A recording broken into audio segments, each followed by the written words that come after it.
Success is often not a loud event. It's those silent walks to the gym every single day. It's the silent commute to work every single day. It's the early mornings, late nights where you grind when everyone else has gone home every single day. You don't have to say anything. You don't have to make any noise. You don't have to grunt. You don't have to groan. You don't have to scream. You don't have to yell. What you have to do is get the job done. In the unseen work is where you're trying to create that masterpiece. And that masterpiece is yourself. All that hard work goes in when no one is watching. There's no crowds. There's no cheering sections, all that shit. It's just you against you. And you have this rock, which is yourself. And you go through and you start to just chip away at these rough edges. Every fucking morning, you don't want to get up. You don't want to go for that run. You don't want to go to school. And each day, you fight that urge to stay in bed. But you still fucking get up. You chip away at another rough edge. And over a period of time, you begin to form that masterpiece.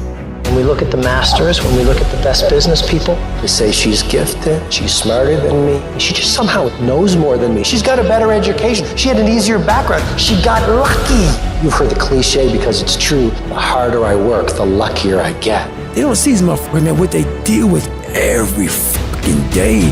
I'm not good enough, shouldn't be here, shouldn't be here. Because every day, even though they're fucking the best in the world, that little motherfucker is still in there saying, oh man, we're not good enough. I'm not the strongest guy, I'm not the fastest guy, not the smartest guy, but I will work, and I will work hard. I will be up when my competitor's asleep. I will be up when my enemy is curled up in bed. I will be up getting after it.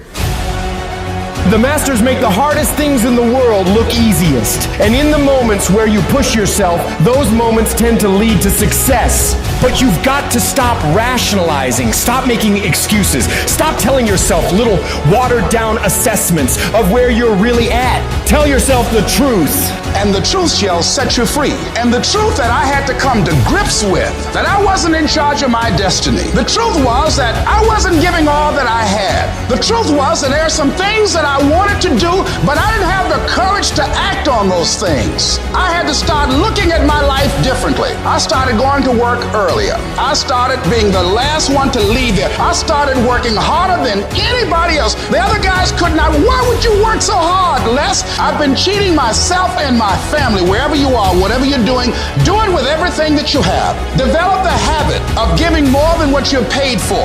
Develop the habit of setting standards that others will be measured by. Do not go where the path may lead, but go where there's no path and leave a trail. I guarantee you, when you do it, nobody can do it like you do it. The problem is you don't hardly do it.